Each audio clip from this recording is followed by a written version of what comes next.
जो हमेशा सोचती हूँ वो ये है कि काफी बार हमें ऐसी बातें सुनने को मिलती हैं जिन पर यकीन करना हमारे लिए मुश्किल हो जाता है।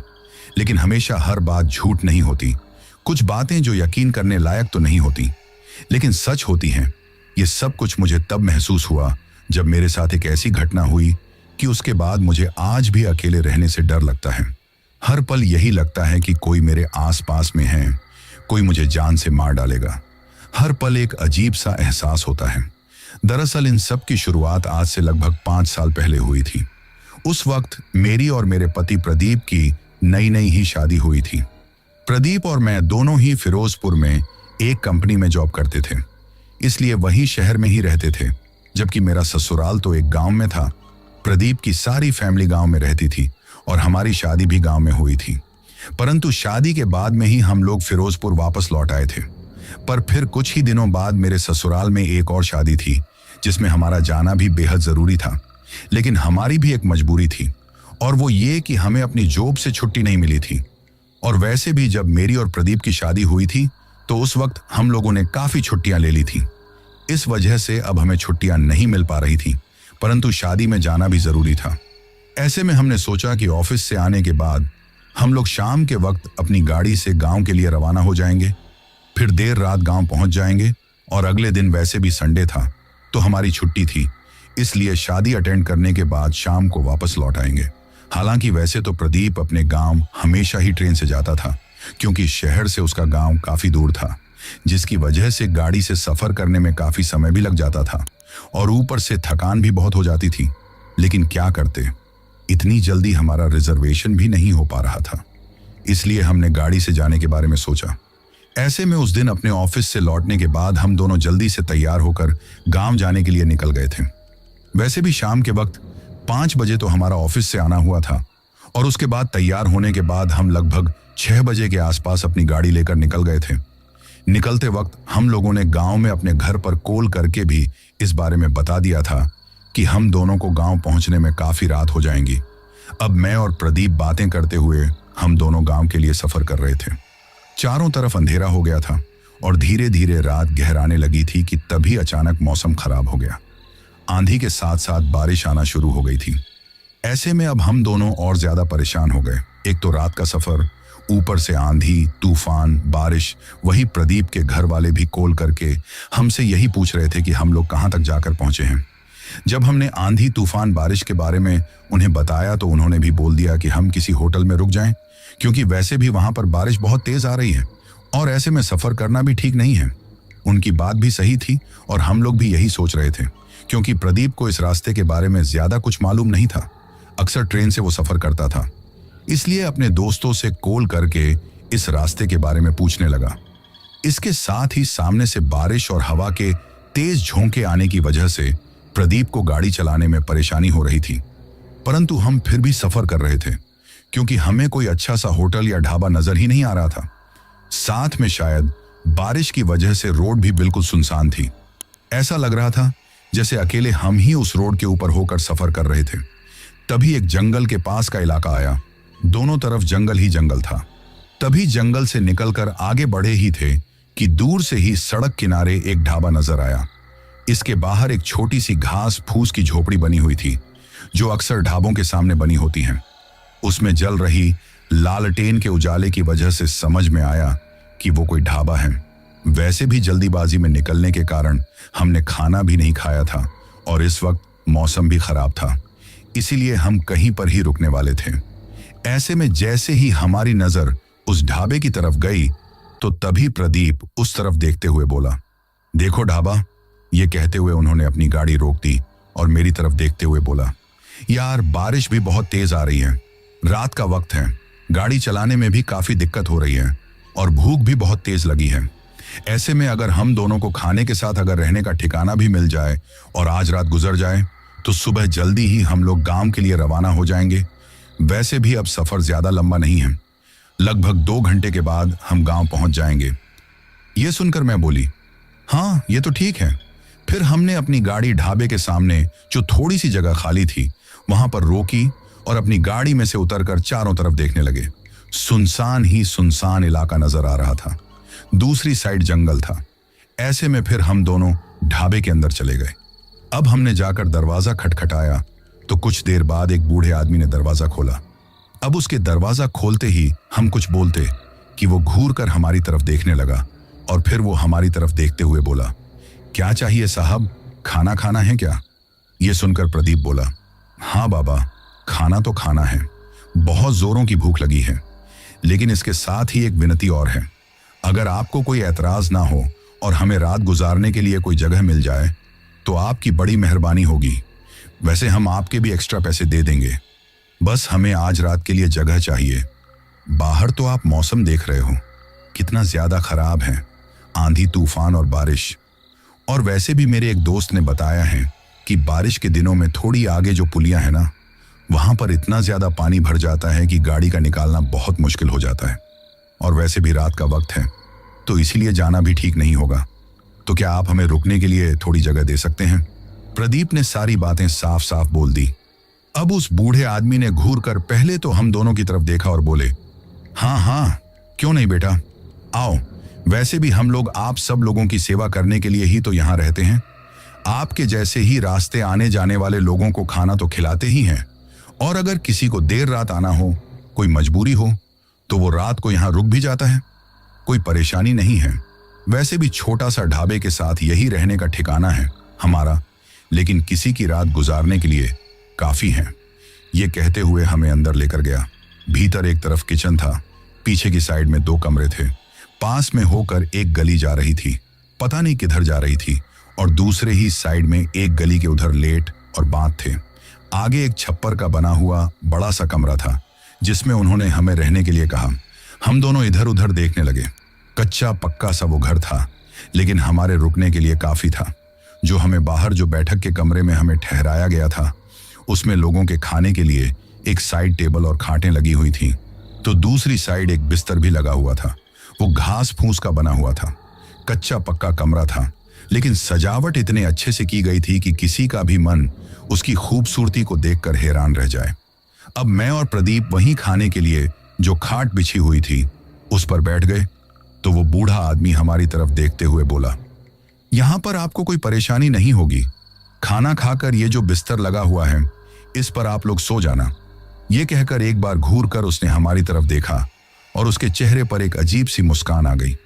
उस वक्त पता नहीं क्यों, लेकिन उसे देखकर मुझे कुछ अजीब सा लग रहा था।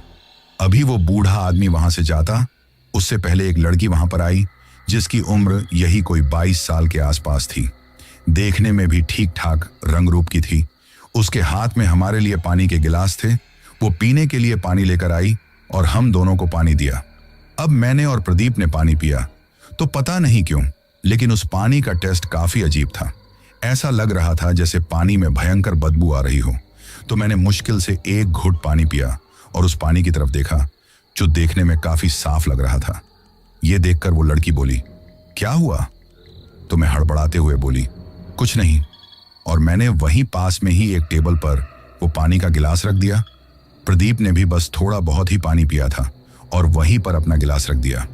तभी वो बूढ़ा आदमी उस लड़की की तरफ देखकर बोला, ये मेरी बेटी है हरदीप। ये सुनकर प्रदीप बोला, अच्छा, वैसे आप और आपका परिवार यही रहता है क्या? तो वो बूढ़ा आदमी बोला, हाँ, मैं और मेरी बेटी यहीं रहते हैं, क्योंकि मेरी बेटी के सिवाय मेरा और कोई नहीं है।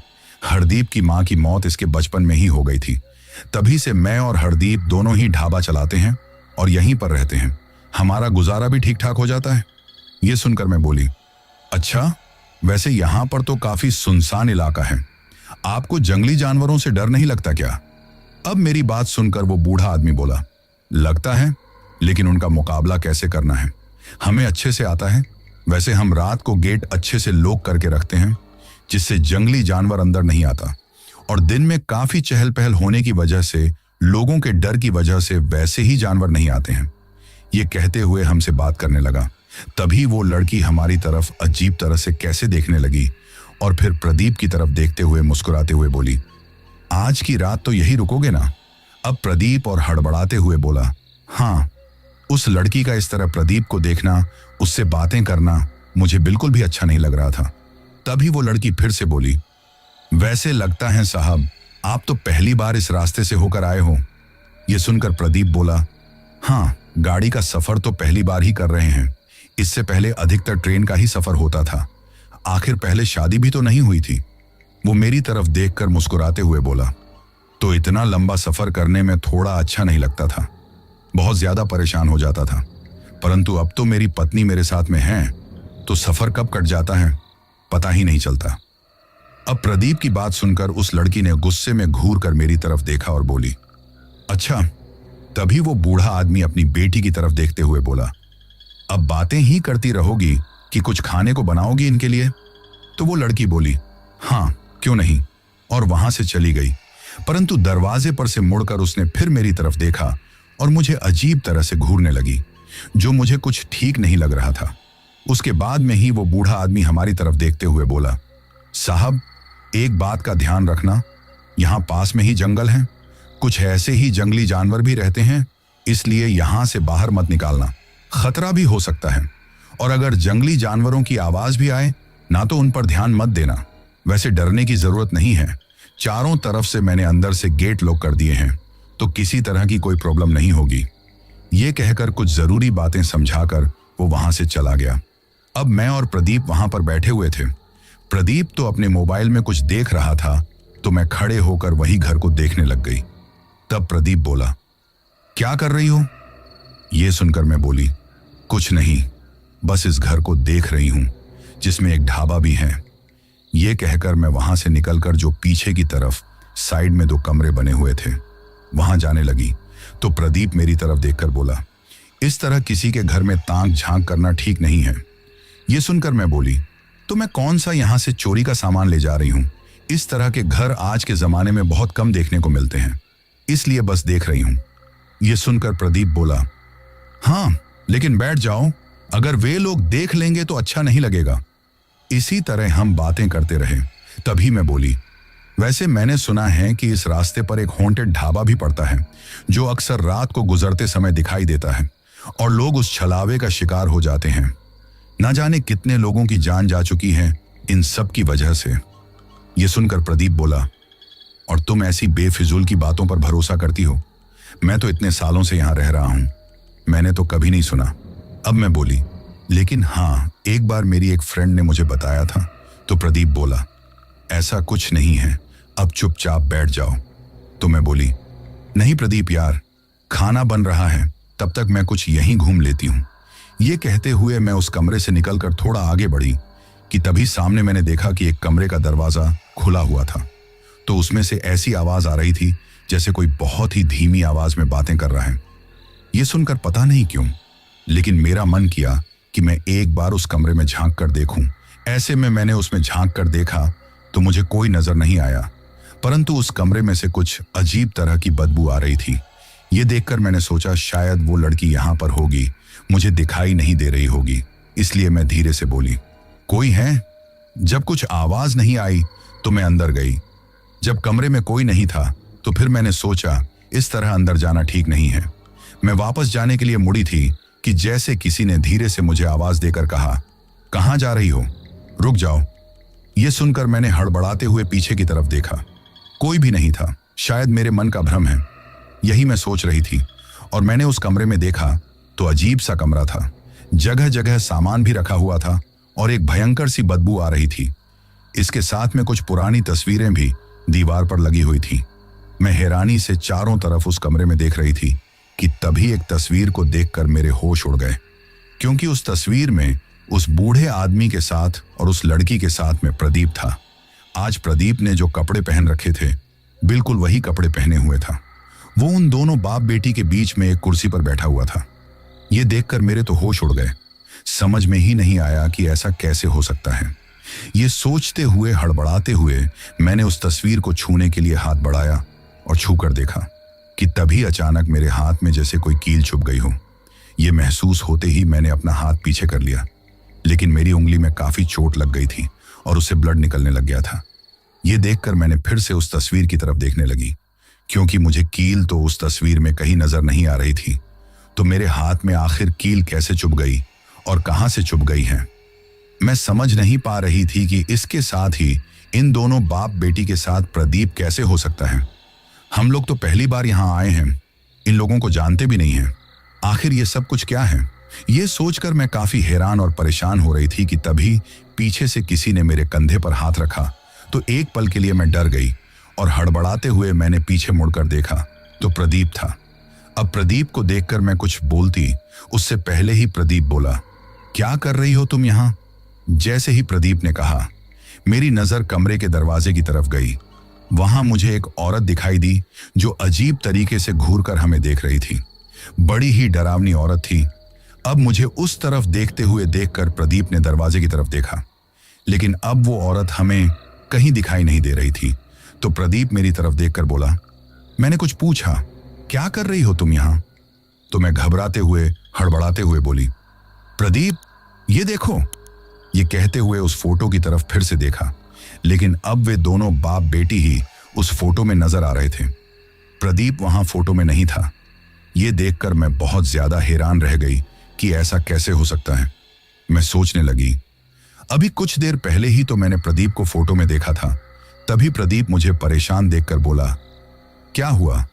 तो मैं हड़बड़ाते हुए बोली, कुछ नहीं। अब प्रदीप मेरी तरफ देखकर बोला, इस तरह किसी के कमरे में आना अच्छी बात नहीं है, चलो यहां से। ये कहकर हाथ पकड़कर मुझे लाने लगा तो तभी मेरे हाथ में चोट लगी। देखकर प्रदीप बोला, ये कैसे हुआ? अब मैं कुछ बोलती उससे पहले ही प्रदीप बोला, मना किया था ना तुमसे कि यहां वहां मत घूमो, कोई भी चीज के हाथ मत लगाना। लगा ली ना चोट? चलो अब। ये कहकर मुझे अपने साथ लेकर वापस उसी कमरे में आया जिसमें पहले हम बैठे हुए थे। मेरी उंगली में बहुत ज्यादा खून निकल रहा था। तो ये देखकर प्रदीप ने अपना रुमाल निकालकर मेरी उंगली पर बांधने की कोशिश की, लेकिन बहुत ज्यादा खून बहने लगा था। तभी वो बूढ़ा आदमी वहां पर आया और मेरे उंगली में खून निकलते हुए देखकर उसकी तो नजर जैसे मेरी उंगली पर ही ठहर गई। वो अजीब तरीके से खा जाने वाली नजरों से मुझे घूरने लगा। ये देखकर प्रदीप बोला, अंकल इसके हाथ में चोट लग गई है, कोई मरहम मिलेगा? प्रदीप की बात सुनकर उस बूढ़े आदमी ने जवाब तो कुछ नहीं दिया, लेकिन हड़बड़ाते हुए मेरे पास आकर बोला, चोट कैसी लगी? अब मैं कुछ बोलती उससे पहले ही उसने मेरा हाथ अपने हाथों में ले लिया और बोला, बेटी ये चोट कैसे लगी? ये सुनकर प्रदीप बोला, कुछ नहीं, गलती से यहां वहां कुछ देख रही थी तो ऐसे ही गलती से कोई कुछ चुभ गया है।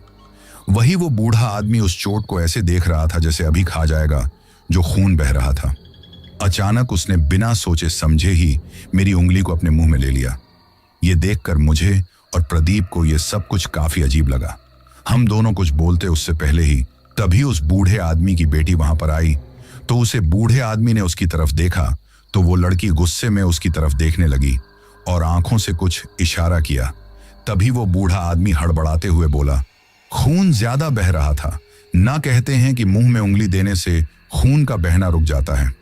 ये कहते हुए चुप हो गया, लेकिन अभी भी मेरी उंगली की तरफ ही घूर कर देख रहा था। ये सब कुछ मुझे काफी अजीब लग रहा था। पता नहीं क्यों, लेकिन एक घबराहट सी मुझे हो रही थी। तभी वो लड़की हड़बड़ाते हुए बोली, मैं अभी मरहम पट्टी लेकर आती हूं। ये कहकर बाहर चली गई और तुरंत ही कुछ सामान लेकर आई थी, जिससे मेरी उंगली पर मरहम पट्टी कर दी। लेकिन जो मेरी उंगली में से खून बह रहा था, उसे देखकर वो लड़की भी अजीब तरीके से मुझे घूर रही थी। और वो बूढ़ा आदमी, वो तो बस एक टक देखे ही जा रहा था, जैसे अभी खा जाएगा। सब कुछ मुझे अजीब लग रहा था। फिर मरहम पट्टी करने के बाद वो लड़की उस बूढ़े आदमी की तरफ देखते हुए बोली, चलो ना बाबा। ये कहकर उस बूढ़े आदमी को हाथ पकड़कर अपने साथ लेकर वहां से चली गई। मुझे सब कुछ अजीब लग रहा था, जिसकी वजह से मैं बहुत ज्यादा परेशान थी। तभी प्रदीप बोला, क्या हुआ? तो मैं बोली, प्रदीप मुझे यहाँ कुछ ठीक नहीं लग रहा है, यहाँ कुछ अजीब सा है, एक घबराहट सी हो रही है, चलो हम यहाँ से चलते हैं। ये सुनकर प्रदीप बोला, तुम थक गई हो ना, इसलिए घबराहट हो रही है। वैसे तुम्हें भूख भी लगी है, कुछ ही देर में खाना भी आ जाएगा, उसके बाद खाना खाकर आराम कर लेना। अब मैं कुछ बोलती उससे पहले ही प्रदीप बोला, घबराओ मत, सब ठीक है। तो मैं चाहते हुए भी कुछ बोल नहीं पाई। समझ नहीं आ रहा था कि प्रदीप को वो फोटो वाली बात कैसे बताऊं। तभी प्रदीप मेरी तरफ देखते हुए बोला, वैसे हमने ये तो बताया नहीं कि हमें खाने में क्या खाना है। अगर उन्होंने कुछ ना बनाया होगा तो बता देंगे। वैसे आज मेरा तो बिना तड़के की दाल और रोटी खाने का मन है। उनसे बोल देते हैं, यही बना देंगे, कम टाइम भी लगेगा, जल्दी भी बन जाएगा और खाने के बाद हम आराम भी कर लेंगे। सुबह जल्दी भी तो निकलना है। ये कहते हुए मेरी तरफ देखकर बोला, अब क्या सोच रही हो? चलो उन्हें जल्दी से बताकर आते हैं कि क्या खाना है। तुम अपने लिए अपने हिसाब से बता देना। चलो चलते हैं। ये कहकर हम उसे तरफ जाने लगे तो हमने देखा कि वे दोनों बाप बेटी रसोई में लड़ झगड़ रहे थे।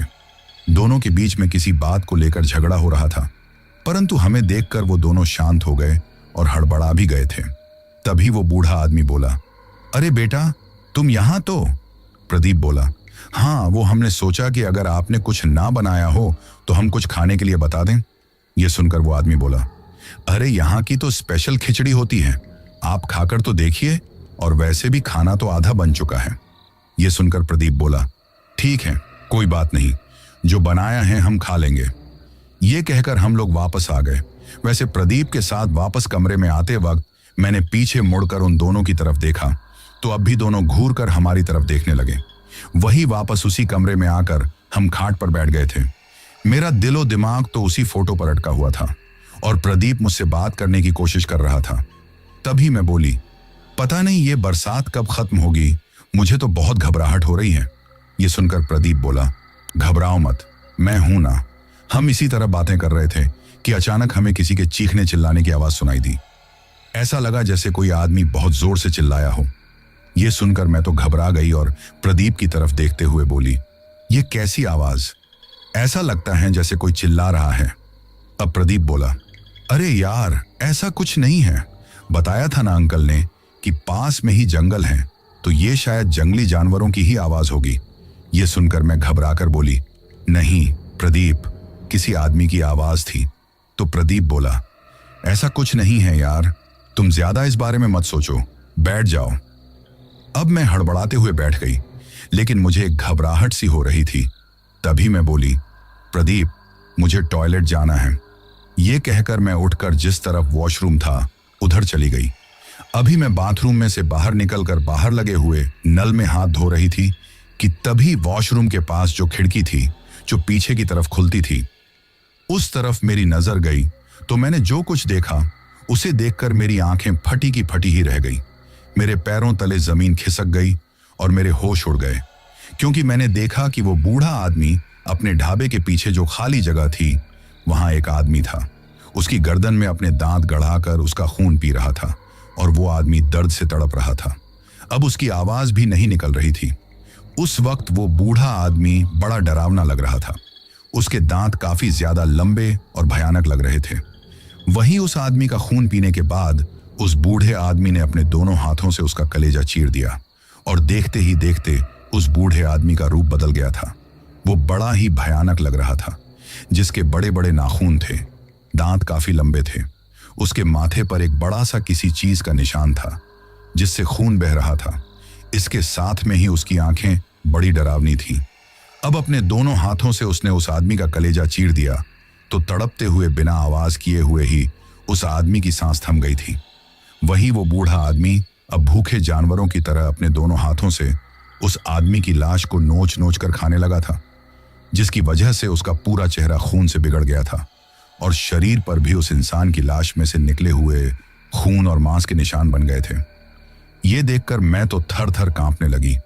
ऐसा लग रहा था जैसे अभी बेहोश होकर गिर जाऊंगी। तभी पीछे से किसी ने मेरे कंधे पर हाथ रखा तो मैंने डरते हुए हड़बड़ाते हुए पीछे की तरफ देखा। वो लड़की थी। उस लड़की को अपनी आंखों के सामने देखकर उस वक्त मैं बहुत ज्यादा डर गई थी। वही वो लड़की मेरी तरफ देखकर घूर कर बोली, यहां क्या कर रही हैं आप? ये सुनकर मैं तो घबराहट की वजह से कुछ बोल ही नहीं पा रही थी। तभी वो लड़की बोली, अच्छा, टॉयलेट के लिए आई थी, ठीक है, लेकिन इस तरह बाहर झांकने की या यहां से बाहर निकलने की गलती मत करना। जंगल है पास में ही, कब कौन सा जानवर आकर शिकार कर ले कुछ पता नहीं चलेगा। वो लड़की जिस तरह बोल रही थी ना, सच बताऊं तो मुझे बहुत ज्यादा डर लग रहा था, जिसकी वजह से घबराते हुए मैं कुछ नहीं बोल पा रही थी। तभी वो लड़की फिर बोली, अब जाओ, जाकर अपनी जगह पर बैठ जाओ, खाना कुछ देर में ला रही हूं, बन रहा है। ये सुनकर बिना कुछ बोल ही मैं जल्दी से घबराते हुए वहां से भागकर प्रदीप के पास आ गई। अब मुझे इस तरह घबराते हुए देखकर प्रदीप बोला, क्या हुआ? तो मैं डरते हुए बोली, प्रदीप, यहां कुछ ठीक नहीं है। प्रदीप, यहां से चलो चलो। प्रदीप, ये लोग हमें मार डालेंगे, ये इंसान नहीं है, हैवान हैं, चलो यहां से। मेरी बात सुनकर पहले तो प्रदीप हैरानी से मेरी तरफ देखने लगा और फिर बोला, ये तुम कैसी बात कर रही हो? आखिर तुम्हें हुआ क्या है? इतना क्यों घबरा रही हो? अब मैं कुछ बोलती उससे पहले ही वो बूढ़ा आदमी आ गया। देखकर तो मैं बहुत ज्यादा घबरा गई। तभी वो बूढ़ा आदमी अजीब तरीके से मेरी तरफ देखकर मुस्कुराने लगा और फिर बोला, क्या हुआ बेटा? अब मैंने घबराते हुए उस बूढ़े आदमी की तरफ देखा जो बिल्कुल पहले की तरह ही लग रहा था, लेकिन उसके हाथ के नाखूनों में अभी भी थोड़ा सा खून लगा हुआ था। अब उसे देखकर मैं बहुत ज्यादा डरने लगी थी। मेरी तो दिल की धड़कन ही बढ़ गई थी, जिसकी वजह से घबराते हुए मैं कुछ बोल नहीं पा रही थी। मेरी आंखों के सामने बार बार वही कुछ देर पहले देखा हुआ दृश्य आ रहा था, जब उस बूढ़े आदमी ने उस आदमी को नोच कर खाया था। अब मुझे लग रहा था कि ये हमें भी जिंदा नहीं छोड़ेगा, हमें भी उसी तरह खा जाएगा। वैसे अब ये बात तो समझ में आ गई थी कि ये दोनों बाप बेटी इंसान नहीं है, कोई बुरी आत्मा या बुरी शक्ति है। ये सोचकर अब तो घबराहट की वजह से, डर की वजह से समझ नहीं आ रहा था कि क्या करूं, कैसे समझाऊं प्रदीप को कि ये लोग हमें जिंदा नहीं छोड़ेंगे। ये सोचकर डर रही थी। तभी वो बूढ़ा आदमी बोला, अरे बेटा, आखिर हुआ क्या है, बताओ तो सही।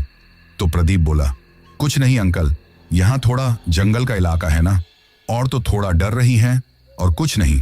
वैसे खाना बन गया क्या? बरसात भी कम होने को आई है, तो हम लोग खाना खाकर यहाँ से निकल जाएंगे। ये सुनकर वो लड़की गुस्से में बोली, ऐसे कैसे निकल जाओगे? आज की रात आपको यही रुकना है, सुना आपने? उस लड़की को इस तरह बातें करते देखकर प्रदीप हैरानी से उसकी तरफ देखने लगा। तो वो बूढ़ा आदमी हड़बड़ाते हुए बोला, अरे इसकी बातों पर ध्यान मत देना बेटा, वो क्या है ना, बाहर बहुत तेज बारिश हो रही है और तुम लोगों ने बताया ना कि आगे पुलिया है, तो उस पर पानी भर जाएगा। पहली बार इस रास्ते से आ रहे हो ना, तुम्हें इस रास्ते के बारे में कुछ पता नहीं है।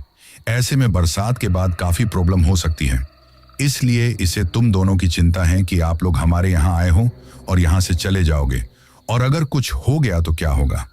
ये सुनकर प्रदीप बोला, ठीक है।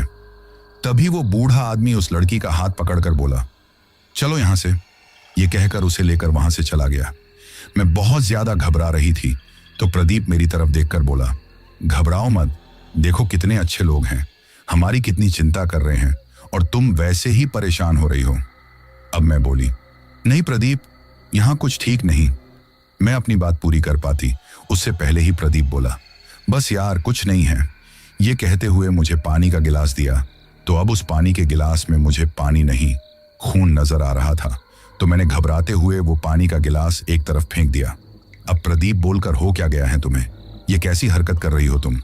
अब मैं हड़बड़ाते हुए बोली, प्रदीप मेरी बात मानो, चलो यहां से, यहां कुछ ठीक नहीं है, मैं तुम्हें सच बताऊंगी, चलो यहां से। लेकिन प्रदीप को तो लग रहा था कि शायद मैं ऐसे ही डर रही हूं। फिर मैं रोने लग गई, तो मुझे रोते हुए देखकर प्रदीप बोला, ठीक है, तुम रो मत, अगर तुम चाहती हो ना हम चले यहां से, तो मैं अभी अंकल से बोल कर आता हूं, वे लोग जल्दी से खाना बना दें, हम खाना खाकर यहां से चलेंगे। तो मैं हड़बड़ाते हुए बोली, नहीं, मुझे कुछ नहीं खाना, मुझे यहां से जाना है, हम कहीं आगे जाकर रुक जाएंगे। ये सुनकर प्रदीप मुझे तसल्ली देते हुए बोला, ठीक है, अगर उन्होंने खाना नहीं बनाया होगा ना, तो मैं उनसे बोल दूंगा और हम लोग यहां से चलेंगे, तुम घबराओ मत। ये कहते हुए प्रदीप जाने लगा, तो मैं बोली, मैं भी आपके साथ चलूंगी, मुझे अकेले नहीं रहना। तो प्रदीप बोला, ठीक है। अब हम दोनों उस तरफ गए जहां रसोई घर था।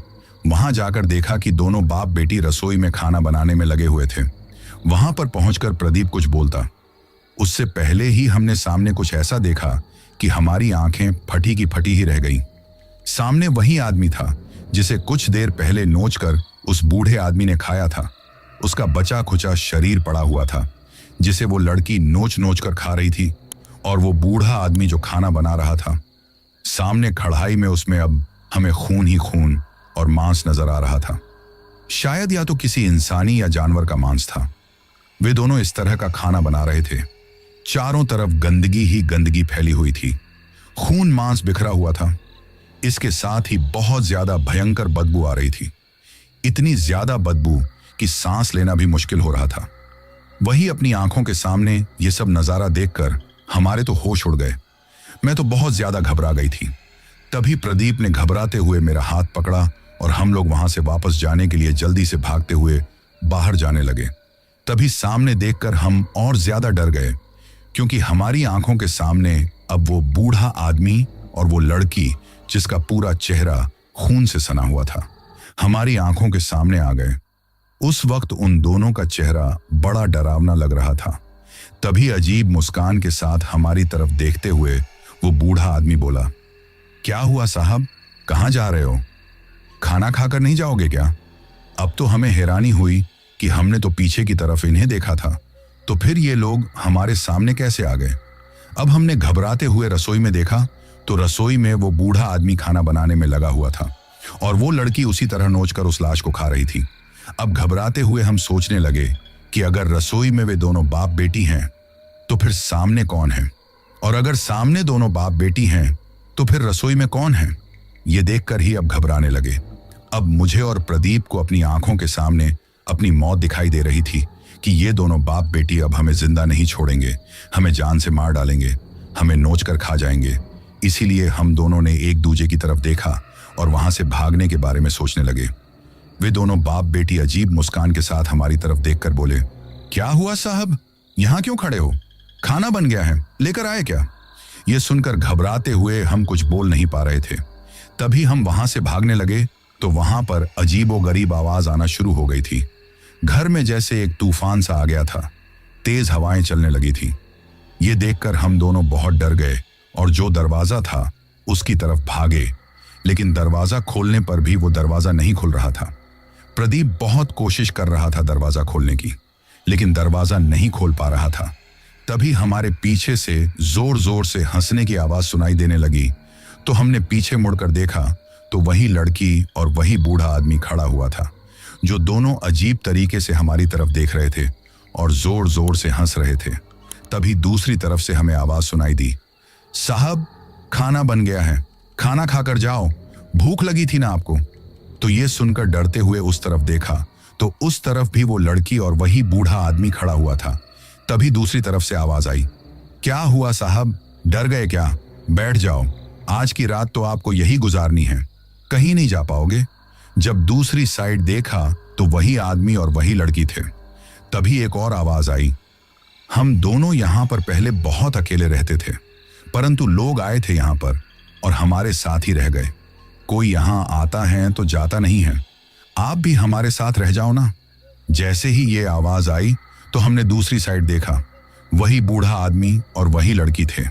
अब ये देखकर तो हमारा सिर चकराने लगा था, क्योंकि चारों तरफ वही बूढ़ा आदमी और वही लड़की हमें नजर आ रहे थे, बिल्कुल एक जैसे। अब मैं तो बहुत ज्यादा घबरा गई और प्रदीप का हाथ पकड़कर थर थर कांपने लगी। प्रदीप भी बहुत ज्यादा घबरा गया था। घबराहट की वजह से दोनों के गले से ही आवाज नहीं निकल रही थी। अब वे लोग भयानक तरीके से हंसते हुए हमारी तरफ बढ़ने लगे। जैसे वो लोग हंस रहे थे तो उनके मुंह से खून टपक रहा था। ये देखकर प्रदीप और मैं दोनों घबराते हुए पीछे की तरफ खिसकने लगे।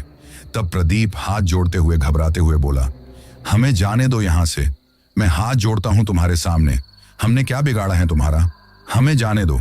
ये सुनकर वे लोग जोर जोर से हंसने लगे और देखते ही देखते उनका रूप पूरी तरह बदल गया था। वैसे भी उस बूढ़े आदमी का भयानक रूप तो मैं पहले भी देख चुकी थी, लेकिन अब उस लड़की का भी देख रही थी। उन्हें उस भयानक रूप में देखकर मेरी और प्रदीप की तो सांसें ही गले में अटक गई थीं। वे दोनों देखने में हड्डियों का ढांचा ही नजर आ रहे थे, लेकिन शरीर पर जो मांस और त्वचा थी वो पूरी तरह सड़ गई थी, जिससे भयंकर बदबू आ रही थी। उनके हाथों के नाखून काफी ज्यादा भयानक थे, जिसे अभी भी खून सा टपक रहा था, और आंखें लाल कलर की डरावनी थीं।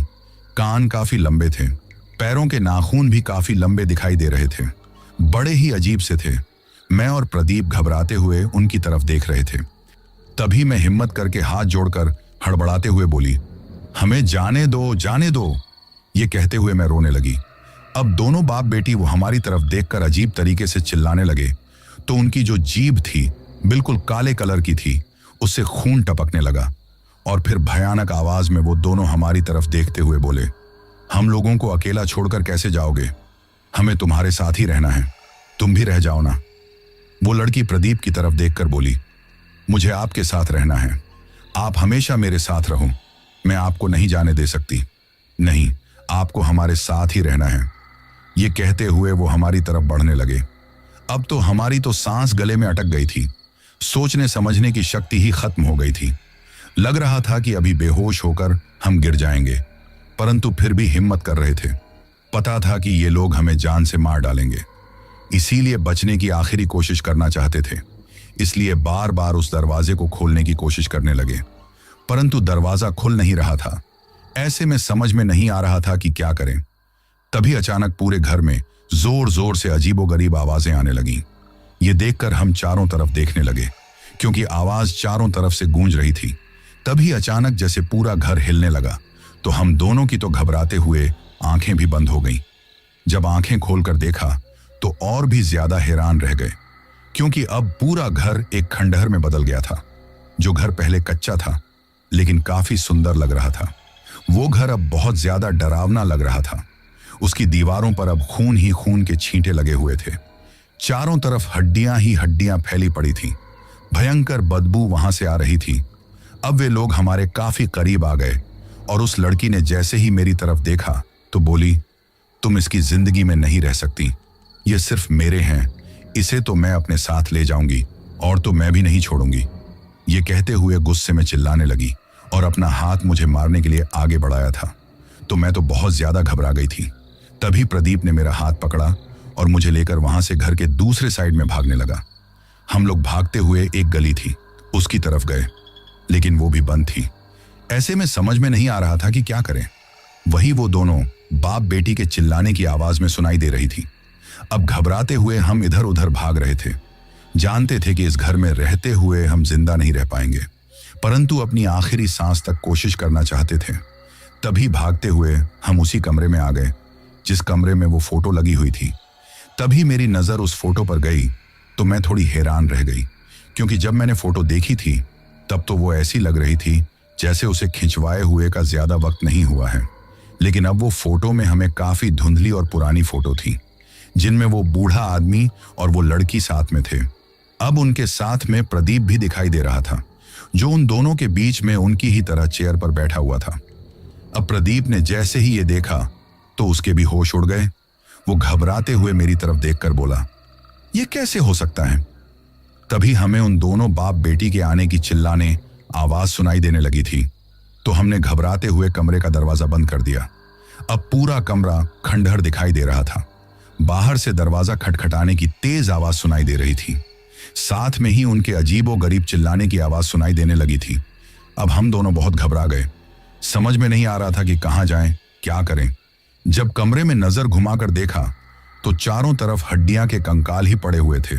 कुछ अजीब गरीब सा पुराना सा सामान भी वहां पर पड़ा हुआ था। तभी अचानक उस कमरे में ऐसा लगने लगा जैसे बहुत सारे सामान एक साथ में टूट रहे हैं। कुछ टूटने की आवाज सुनाई देने लगी। ये देखकर हम घबराते हुए चारों तरफ देखने लगे।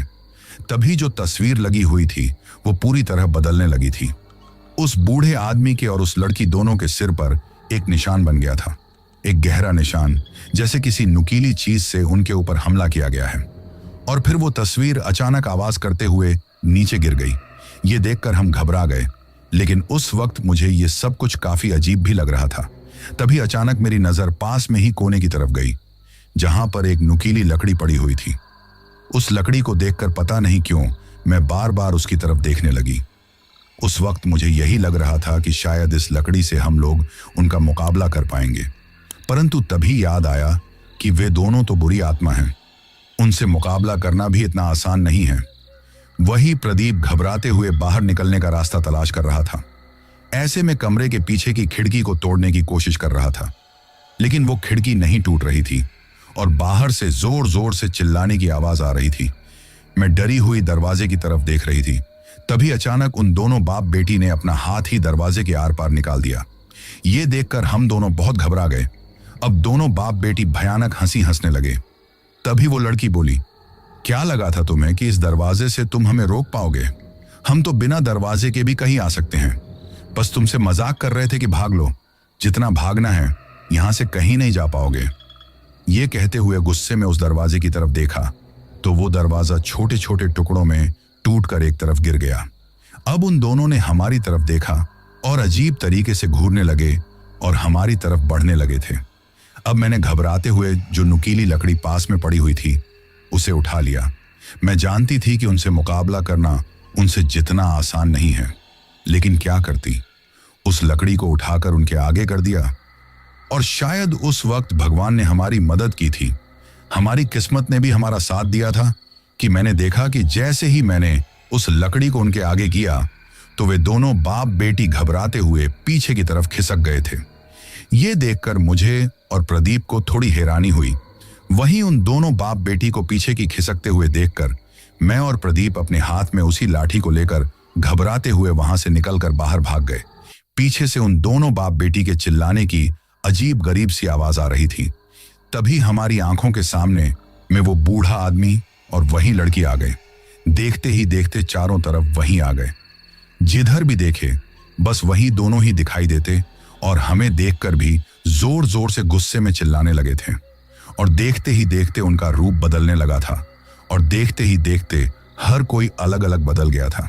किसी की आंखें लाल थीं तो किसी की आंखें सफेद थीं, किसी के हाथों के नाखून काफी लंबे थे तो किसी के हाथ ही नहीं थे, किसी के दांत काफी लंबे थे तो किसी का सिर जानवरों की तरह था, किसी की पुतली बाहर लटक रही थी तो किसी के तो आंखें ही नहीं थीं।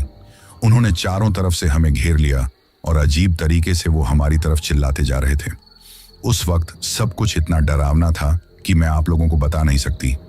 अब जैसे मैं तो बेहोश होने वाली थी, तभी प्रदीप मुझे संभालते हुए बोला, अपने आप को संभालो वरना हम जिंदा नहीं बच पाएंगे। अब समझ में नहीं आ रहा था कि किधर जाए। वही वो लाठी हमारे हाथ में थी, शायद इसीलिए वे लोग हमारे करीब नहीं आ रहे थे। तभी प्रदीप ने मेरे हाथ में से लाठी ली और उन लोगों की तरफ कर दी तो वे घबराते हुए पीछे की तरफ खिसकने लगे और अब हम दोनों दरवाजे की तरफ जाने लगे। वो हमारी तरफ बढ़ तो रहे थे लेकिन उस लाठी की वजह से हमें छू नहीं रहे थे। अब प्रदीप ने घबराते हुए जैसे ही दरवाजा खोलने की कोशिश की तो दरवाजा खुल गया। तो हम दोनों भागते हुए बाहर आए तो गुस्से में चिल्लाते हुए उन दोनों बाप बेटी के साथ सारे भूत प्रेत हमारे पीछे पीछे भागने लगे। तभी अचानक बहुत तेज बिजली चमकी।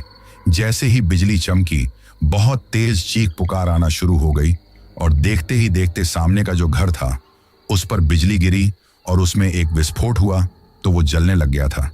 ये देखकर हमारा तो कलेजा ही मुंह को आ गया था। हम दोनों भागते हुए अपनी गाड़ी के पास आए।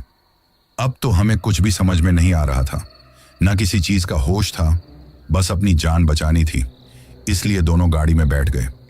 अब प्रदीप ने घबराते हुए गाड़ी स्टार्ट करने की कोशिश की लेकिन गाड़ी स्टार्ट ही नहीं हो रही थी। वो बहुत कोशिश कर रहे थे पर गाड़ी स्टार्ट नहीं हुई। ये देखकर हम तो थर थर कांपने लगे। हमारी आंखों के सामने जो घर जल रहा था पल भर में ही वहां से आग बुझ गई और वो बिल्कुल खंडहर में बदल गया। इसके साथ में ही चीख पुकार आना भी बंद हो गई। परंतु वो घर अब बड़ा वीराना और डरावना दिखाई दे रहा था। तभी गाड़ी स्टार्ट हुई और प्रदीप ने तेज रफ्तार में गाड़ी वहां से आने के लिए दौड़ा दी। हमने एक बार भी पीछे मुड़कर नहीं देखा कि आखिर हो क्या रहा है और तेज रफ्तार में गाड़ी दौड़ाते रहे। थोड़ी आगे बढ़ने पर कुछ लोगों की भीड़ दिखाई दी तो हमने वहां जाकर देखा कि बरसात रुक चुकी थी लेकिन चौराहे की पुलिया पर पानी काफी ज्यादा तेज था जिसकी वजह से कोई भी वहां से नहीं निकल रहा था। एक आदमी ने शायद अपनी गाड़ी निकालने की कोशिश की थी जिसकी वजह से गाड़ी पुलिया के बीचों बीच पानी में ही खड़ी हुई थी। ना तो आगे आ रही थी ना ही पीछे आ रही थी, जिसकी वजह से लोग उसे निकालने की कोशिश कर रहे थे परंतु वो नहीं निकल रही थी। उस पुलिया के पास में ही एक रेस्टोरेंट बना हुआ था। वहां पर काफी सारे लोग थे लेकिन अब तो हमें बहुत ज्यादा डर लग रहा था। जो कुछ देर पहले हमारे साथ हुआ था उसकी वजह से हमें अब हर तरफ एक छलावा सा नजर आ रहा था कि कहीं उस भूतिया ढाबे की तरह ये भी कोई भूतिया जगह ना हो। लेकिन तभी उस रेस्टोरेंट के पास में एक छोटा सा मंदिर भी बना हुआ था। ये देखकर प्रदीप बोला, चलो। तो मैं हड़बड़ाते हुए बोली, नहीं, मैं बहुत ज्यादा घबराई हुई थी।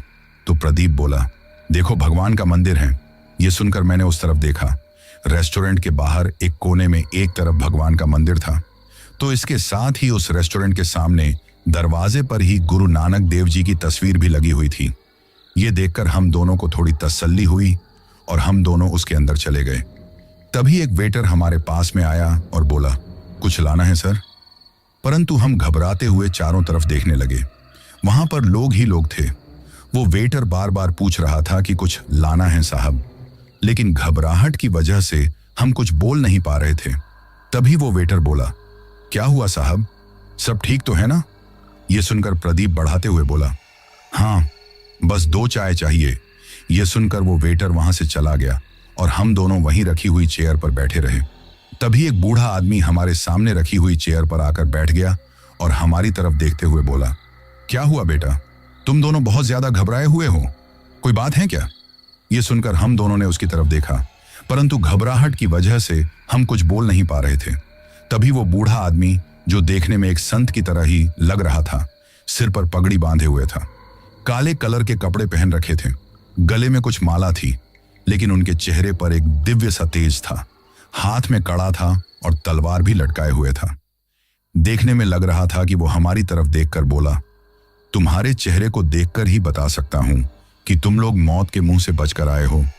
ये सुनकर हमने हैरानी से उनकी तरफ देखा तो वो बोला, रास्ते में आते समय उस भूतिया ढाबे पर रुके थे ना तुम लोग, और उसी तरह छलावे का शिकार हुए थे जैसे हर कोई होता है, परंतु तुम्हारी किस्मत अच्छी थी कि तुम दोनों की जान बच गई। ये सुनकर मैं और प्रदीप घबराते हुए एक दूसरे की तरफ देखने लगे। तभी वो आदमी बोला, घबराने की जरूरत नहीं है बेटा, मैं जानता हूं तुम पर क्या गुजरी है, लेकिन अब तुम लोग मौत के मुंह से बाहर हो, घबराओ मत, अब कुछ नहीं होगा। ये सुनकर प्रदीप हड़बड़ाते हुए बोला, लेकिन वो सब क्या था, कुछ समझ में ही नहीं आ रहा था। हम लोग तो ये कहते हुए प्रदीप ने सारी बात बताई तो वो आदमी ध्यान से हमारी बात सुनते रहा और फिर बोला, तुम्हारे हाथ में जो लकड़ी थी ना, उसी की वजह से तुम लोग बच गए थे, वरना तुम लोग वहां से जिंदा नहीं आते, उन्हीं के साथ एक बुरी आत्मा बनकर रह जाते। ये सुनकर मुझे और प्रदीप को हैरानी हुई। वैसे हमें लगा तो रहा था कि उस लकड़ी में कुछ तो है, तभी तो वो बाप बेटी डर रहे थे, लेकिन अब उन बाबा जी के मुंह से ये सुनकर प्रदीप बोला, उस लकड़ी की वजह से? अब वो बाबा जी बोले, हाँ, उसी की वजह से तुम्हारी जान बची है। यह सुनकर मैं हड़बड़ाते हुए बोली, मैं कुछ समझी कि आखिर उस लकड़ी से वे दोनों बाप बेटी क्यों डर रहे थे। अब वो बाबा जी बोले, उस भूतिया ढाबे के पीछे भी एक कहानी है बेटा। यह सुनकर प्रदीप बोला, कैसी कहानी बाबा, हमें भी बताओ ना। तो वो बाबा जी बोले, कुछ सालों पहले वहां पर एक ढाबा हुआ करता था, लोग आते जाते वहां पर खाना खाया करते थे, सब कुछ ठीक तरीके से चल रहा था। जो ढाबे का मालिक था ना, वो बूढ़ा आदमी, उसने अपनी बेटी का रिश्ता भी तय कर दिया था, लेकिन लड़के वालों की दहेज की मांग बहुत ज्यादा थी, इसलिए वे दोनों बाप बेटी इस बात को लेकर परेशान थे, क्योंकि उनके पास इतना पैसा नहीं था और वो बूढ़ा आदमी अपनी बेटी का रिश्ता एक अच्छे घर में करना चाहता था, लेकिन इतना पैसा कहां से लाए, कुछ समझ में नहीं आ रहा था, क्योंकि उनके पास तो इतना ही पैसा बचता था जिससे वे लोग अपना गुजारा कर सकते थे, और जो जान पहचान वाले थे उन्होंने एक भी पैसा देने से इनकार कर दिया था। ऐसे में कहते हैं कि एक दिन वहां पर कोई बूढ़ा व्यापारी आकर रुका था। रात का वक्त था, उस बूढ़े व्यापारी के पास काफी पैसा भी था। उसकी गाड़ी खराब होने की वजह से वो वहीं उस ढाबे पर रुक गया था, तो उन दोनों बाप बेटी की नीयत उन पैसों पर खराब हो गई, क्योंकि उन्हें पैसों की सख्त जरूरत थी। ऐसे में उन्हें लगा कि अगर ये सारे पैसे उन्हें मिल जाएं तो उनकी हर तकलीफ दूर हो जाएगी, इसलिए उन्होंने उस बूढ़े व्यापारी को मारने के लिए उसके खाने में जहर मिला दिया। परंतु वो बूढ़ा व्यापारी पीने का पानी लेने के लिए रसोई की तरफ आया था और उसने ये सब कुछ देख लिया। इसके साथ ही दोनों बाप बेटी की बातें भी सुन ली। अब वो बूढ़ा व्यापारी बहुत ज्यादा डर गया था, इसलिए अपनी जान बचाने के लिए वो वहां से भाग पाता, उससे पहले ही उन बाप बेटी ने उन्हें घेर लिया। उन दोनों की शायद प्लानिंग थी कि उसे मारने के बाद जंगल में फेंक देंगे, जिससे लोगों को यह लगेगा कि जंगली जानवरों ने उनके ऊपर हमला करके उनकी जान ली है।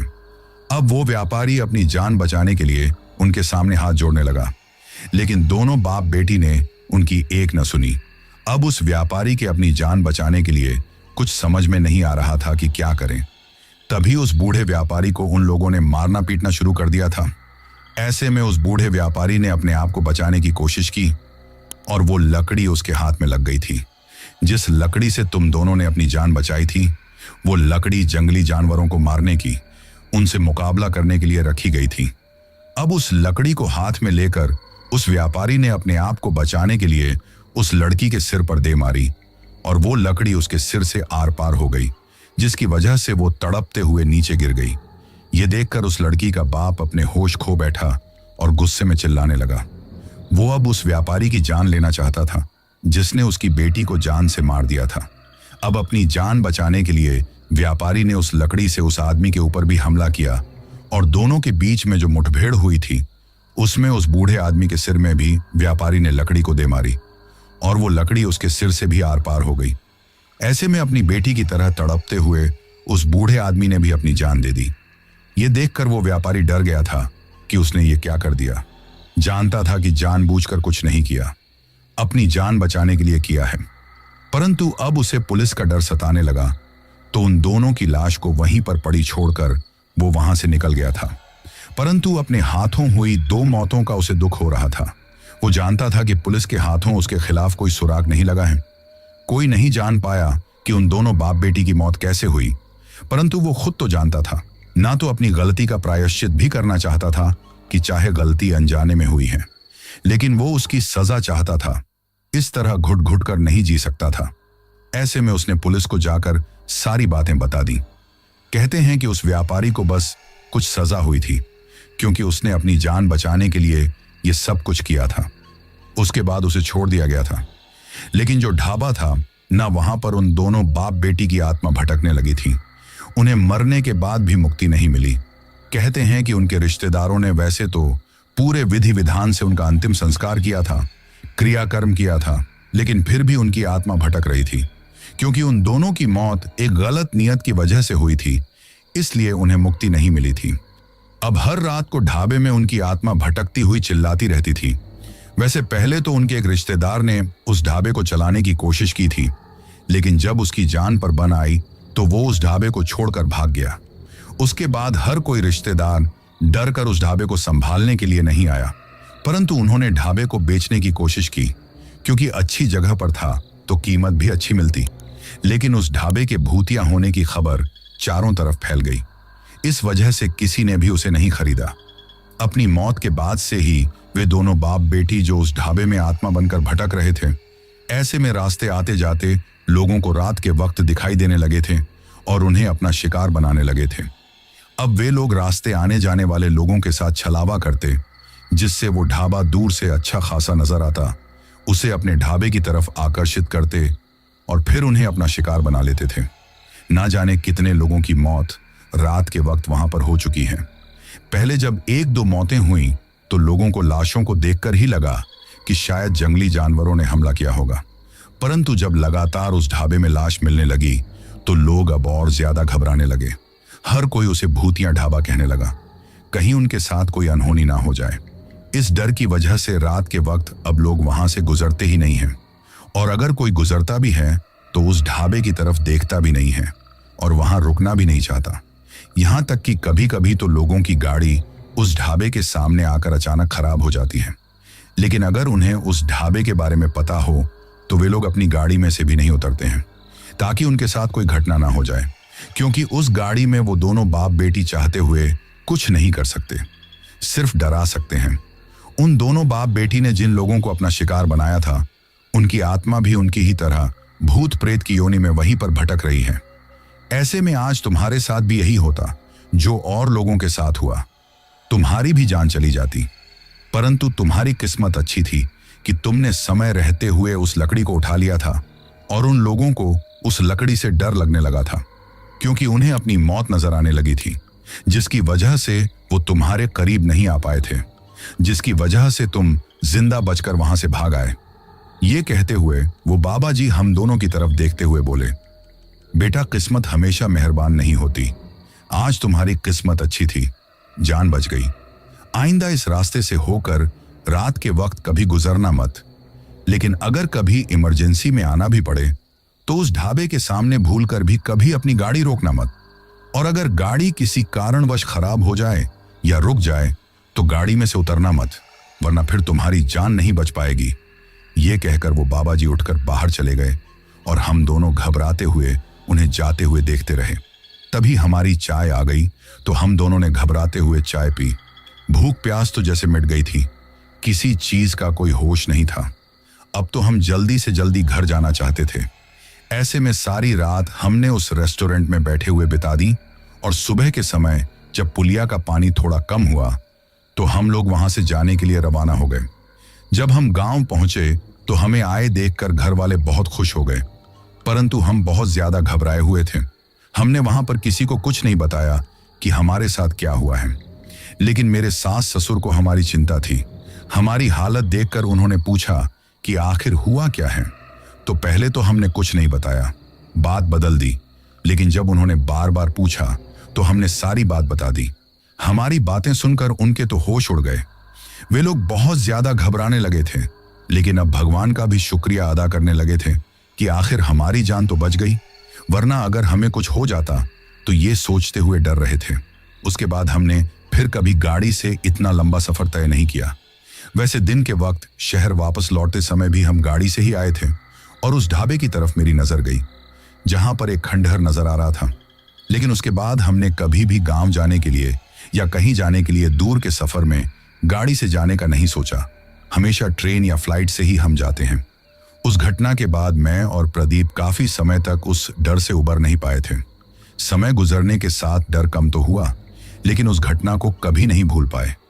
आज उस घटना को इतना वक्त होने के बाद भी आज भी हमें ऐसा लगता है जैसे कल की ही बात हो। जब भी मैं अंधेरे में जाती हूं तो जरा सी आहट होने पर किसी के चलने की आवाज सुनकर वही सब कुछ मुझे याद आ जाता है। वही चीखें मुझे सुनाई देती हैं, वही यादें मुझे याद आती हैं और मैं बहुत ज्यादा घबराने लगती हूँ। उसके बाद मैं रात को बालकनी में निकलते हुए भी मुझे डर लगता है। अंधेरे में मैं रह नहीं पाती, क्योंकि वो डर इस तरह मेरे दिलो दिमाग में बैठ गया है कि मैं चाहते हुए भी उसे अपने आप से दूर नहीं कर पाती। आज भी मैं सोचती हूँ कि अगर वो लकड़ी हमें नहीं मिलती तो हमारे साथ क्या होता। उस घटना के बाद सच बताऊं तो मैं भगवान जी को और भी ज्यादा मानने लग गई हूँ, क्योंकि उस वक्त तुम्हारी जान बचाकर हमें भगवान जी ने दूसरा जीवन दिया था। तो दोस्तों, ये थी हमारी आज की कहानी। कहानी आपको कैसी लगी ये आप मुझे कमेंट बॉक्स में कमेंट करके जरूर बताना। दोस्तों, इसके बाद हमारा वही सिलसिला शुरू करते हैं जिसके बारे में मैंने आपको कहा था, और जिन जिन लोगों ने भी पिछली स्टोरी सुनने के बाद कमेंट करके अपना नाम और जगह बताई थी, अब मैं उन लोगों के नाम लेता हूं। तो सबसे पहले रोशन शर्मा हैं बिहार से, अंकुश चौधरी हैं हिमाचल प्रदेश से, सरस्वती राजपूत हैं मध्य प्रदेश से, सहान खान हैं दिल्ली से, हेमा प्रीतम हैं इंदौर से, मुकेश हैं दिल्ली से, अमन राजा हैं हैदराबाद से, सर्वेश कुमार हैं उत्तर प्रदेश से, पुष्पा ठाकुर हैं गाजियाबाद से, निखिल हैं राजस्थान से, दिलीप हैं प्रयागराज से, पीयूष किंजल और बसंत हैं सांचौर राजस्थान से, जब्बार खान हैं महाराष्ट्र से, रितु थापा हैं मीरूट से, साफिक हैं सऊदी अरब से, एमडी शमशाद आलम हैं बिहार से, राकेश राजपूत हैं चूरू राजस्थान से, आर्यन हैं पुणे से, सुनीता अहीर हैं महाराष्ट्र से, दीपक राजपूत हैं कानपुर से, अयान हैं कन्नौज से, कृति थापा हैं दिल्ली से, हरबी मुख्तसार हैं पंजाब से, सराय शेख हैं उत्तर प्रदेश से, चंद्र कुमार जाटव हैं उत्तर प्रदेश से, आरिफ शेख हैं उत्तर प्रदेश से, मधु हैं आगरा से, अनीता शर्मा हैं अहमदाबाद गुजरात से, कासिम हैं दिल्ली से, भोला मांडेल हैं दिल्ली से, मेहुल वर्मा हैं प्रयागराज से, मदीना हैं पाकिस्तान से, असलम कुरैशी हैं सऊदी अरब से, नरेंद्र सिंह, कृतिका सिंह, दिव्याश सिंह, इशिका सिंह और अंशिका सिंह हैं सुजानगढ़ राजस्थान से, कृष्ण चंद्र हैं उत्तर प्रदेश से, रिंकू कश्यप हैं कानपुर से, नीलम गायकवाड़ हैं मुंबई से, अरुण हैं मुंबई से, प्रसन्नता शाह हैं त्रिपुरा से, तेजल परमार हैं गुजरात से, पप्पू हैं मेरठ से, स्नेहल मिट्ठे हैं सोलापुर से, सौरभ हैं लुधियाना पंजाब से, मासिर सराय मीर हैं आजमगढ़ से, राजेश कुमार हैं हरियाणा से, काजल ठाकुर हैं मुरादाबाद से, गुलशन राज हैं गुजरात से, गोल्डन गोपाल हैं उत्तर प्रदेश से, अली हसन हैं फिरोजाबाद से, साजिद खान हैं शेखुपुरा पाकिस्तान से, चंद्र कुमार जाटव हैं उत्तर प्रदेश से, लक्ष्मण हैं तेलंगाना से,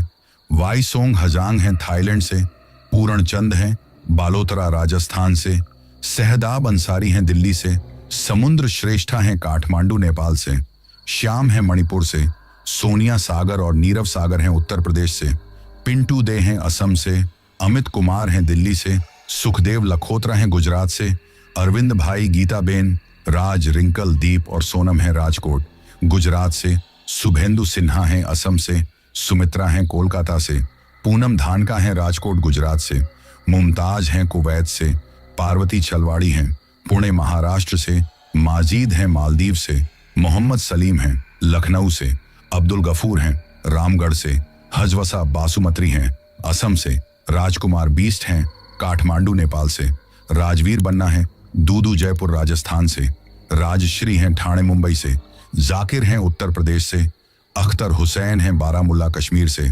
संतोष हैं नेपाल से, सानू शेख हैं दुबई से, अंकुर डेका हैं असम से, रोहित हैं ओडिशा से, सूरज हैं नई दिल्ली से, अर्जुन कुमार हैं बिहार से, कर्ण सूर्यवंशी हैं नागपुर से, रवि कुमार हैं हरियाणा से, निहार सिन्हा हैं शिलोंग मेघालय से, प्रदीप हैं लिलुआ से, प्रिया मिलन हैं ओडिशा से, कृष्ण कुमार हैं जयपुर से, रोहित हैं पंजाब से, मंसूरा हैं यूके से, केडी ठाकुर हैं गुजरात से, सुमीत हैं उज्जैन से, सहजाद बाबर हैं लाहौर पाकिस्तान से, निरुपमा नायक हैं ओडिशा से, आरती प्रजापति हैं कोटा से, राहत हैं लखनऊ से, सीमा हैं नोएडा से, विपिन कुमार हैं दिल्ली से, विकास हैं नेपाल से, ऋचा शर्मा हैं अरुणाचल से, प्रिया हैं ओडिशा से, अमित हैं कानपुर से, इमरान हैं अमेरिका से, अभिराज हैं धनबाद झारखंड से, संतोष यादव और संजना यादव हैं बिलासपुर छत्तीसगढ़ से, रजान नूर कीका हैं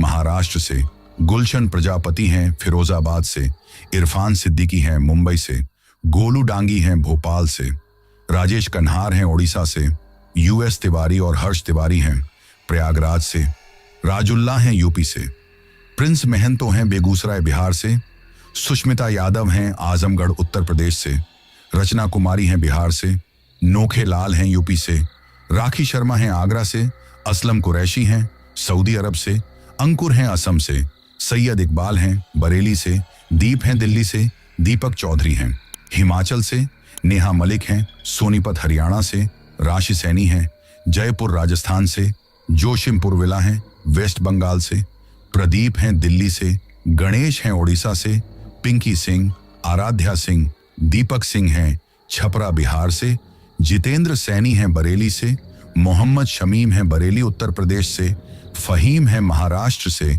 विकास मौर्य हैं उत्तर प्रदेश से, रुबिन लांबा हैं सऊदी अरब से, मुबारक हैं गोरखपुर से, सुरेंद्र कुमार हैं विजयनगर राजस्थान से, जितेंद्र सिंह जेरी, परमिंदर कौर, सविता और अनमोल हैं जालंधर सिटी पंजाब से, अनिता शर्मा और मोहित शर्मा हैं अहमदाबाद गुजरात से, पंकज कुमार हैं लखनऊ उत्तर प्रदेश से, स्नेहल मिट्ठे हैं सोलापुर से, शहजाद आलम हैं धनबाद झारखंड से, अहमद हमदोन राशिद हैं मालदीव से, अशोक जलवा हैं बुढ़ार से,